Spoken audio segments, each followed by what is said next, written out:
c'est vous, journalistes, qui êtes les premiers menacés par cette propagande. Elle adopte votre ton, parfois vos formats, elle emploie votre vocabulaire, et parfois même, elle recrute parmi vous, parfois même financée par certaines démocraties illibérales, que nous condamnons au quotidien. Elles se diffusent, elles se banalisent, et elles finissent par jouer de cette confusion que nous avons progressivement acceptée.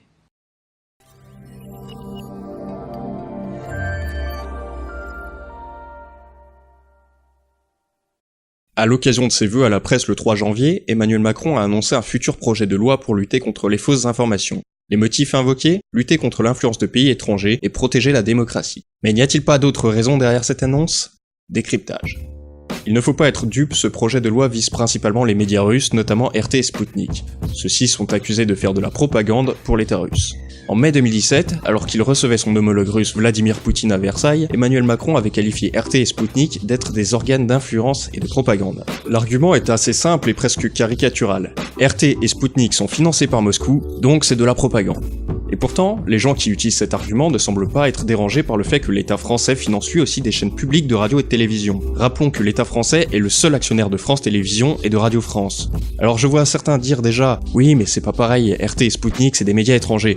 Eh bien, rappelons que l'État français a aussi des médias internationaux, en l'occurrence RFI, Radio France Internationale, et France 24. Les opposants français aux médias russes trouvent ça parfaitement légitime de prendre des mesures contre les médias russes, mais si l'État russe faisait pareil vis-à-vis de RFI et France 24, quasiment tous les grands médias français crieraient à la censure et à l'autoritarisme. Comme on dit, faites ce que je dis, pas ce que je fais.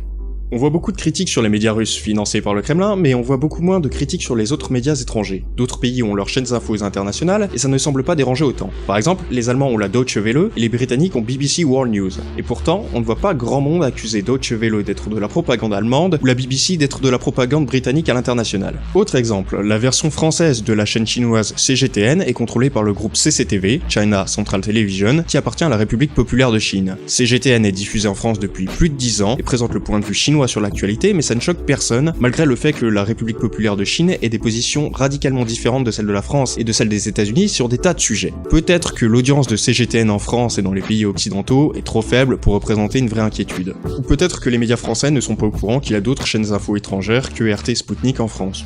Quand on voit Macron et les médias français critiquer à boulet rouge les médias russes, on se dit que c'est un peu l'hôpital qui se fout de la charité. Factuellement, Emmanuel Macron a bénéficié d'un soutien massif de la part des médias mainstream français avant, pendant et après la campagne présidentielle de 2017. Le candidat Macron a notamment eu le droit à beaucoup de couvertures et d'articles élogieux dans des magazines comme L'Express, Le Point ou Challenge. Même le magazine Science et Avenir s'était mis à faire de la politique avec un dossier sur les scientifiques qui soutenaient Macron. C'est un exemple typique d'argument d'autorité. On prend quelques scientifiques connus et médiatiques et on les fait débattre avec un candidat et on leur fait dire pourquoi ils le soutiennent et ça permet d'insinuer dans l'esprit des lecteurs que la majorité des scientifiques en France soutiennent Macron.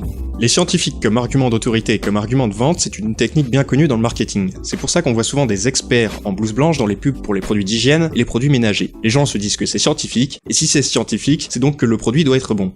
Entre les deux tours de la présidentielle, de nombreux médias français ont clairement pris position pour Macron alors qu'ils étaient censés rester neutres. La veille du premier tour, le journal Libération avait appelé à ne pas voter pour François Fillon ou Marine Le Pen. La veille du second tour, Libé avait même ouvertement appelé à voter Macron alors que la loi électorale interdit de faire campagne pour un candidat le samedi et le dimanche lors d'un scrutin.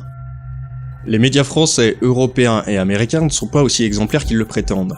En 2003, ils ont largement appuyé le discours de l'administration américaine à propos de prétendues armes de destruction massive en Irak, pays qui était même accusé d'avoir la 4ème armée du monde à l'époque, admirait le foutage de gueule.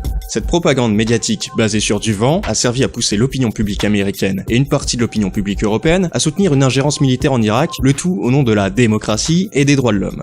En 1986, les médias officiels français ont affirmé que le nuage radioactif de Tchernobyl s'était arrêté aux frontières et avait contourné le pays. Pendant des semaines, des membres des autorités et d'agences scientifiques publiques ont délibérément menti aux téléspectateurs en minimisant les effets du nuage radioactif.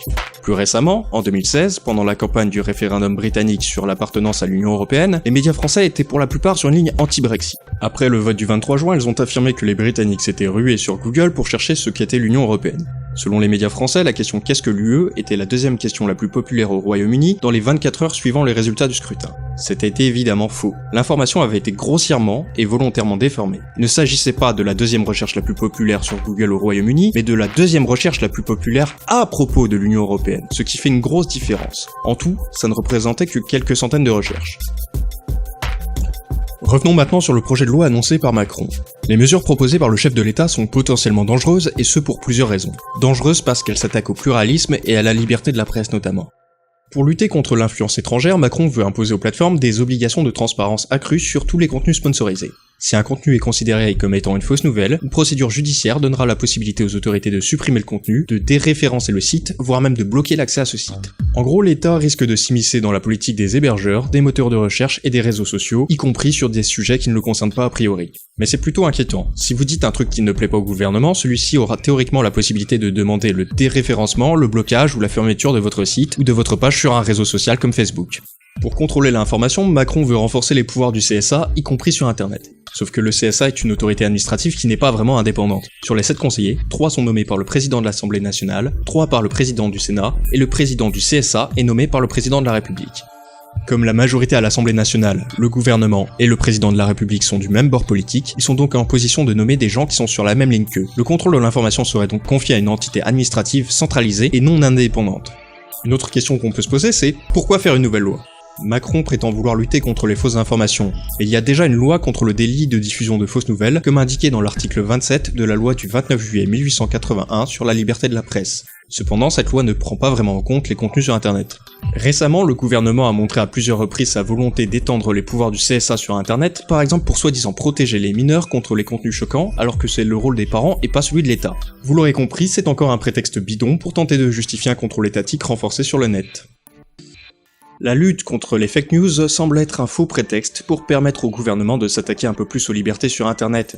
Il est clair que la ligne éditoriale de certains médias étrangers dérange Macron et une grosse partie des médias français, surtout si ça ne va pas dans leur sens. Le projet de loi annoncé par Macron semble être davantage lié à une volonté de protéger le quasi-monopole des gros médias français que d'une vraie volonté de lutter contre les fake news.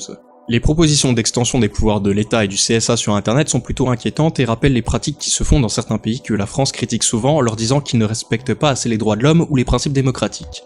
Quand un gouvernement veut augmenter ses pouvoirs pour protéger les citoyens contre quelque chose, il y a souvent d'autres intentions derrière et ça semble très clairement être le cas ici. Ce n'est pas à une autorité administrative de décider si un contenu ou un point de vue est pertinent ou non. C'est aux lecteurs et aux téléspectateurs de se faire leur propre avis à partir de différentes sources d'informations. C'est pour ça que je vous conseille de consulter différents médias pour avoir différents points de vue sur un sujet. Ainsi, vous pourrez avoir un champ d'arguments plus large et peser le pour et le contre sur ce sujet. Rappelez-vous qu'aucun média n'est objectif à 100%. Tous les médias ont leur ligne éditoriale. Il est donc nécessaire pour les lecteurs et les téléspectateurs de comparer les sources d'informations et surtout de faire preuve d'esprit critique. On peut évidemment faire des reproches à RT et surtout à Sputnik. Ces deux médias ont bien sûr une ligne éditoriale favorable à la Russie. Mais après tout, cela ne vient-il pas contrebalancer la position plutôt hostile qu'ont les médias français vis-à-vis de la Russie, notamment sur les questions internationales ?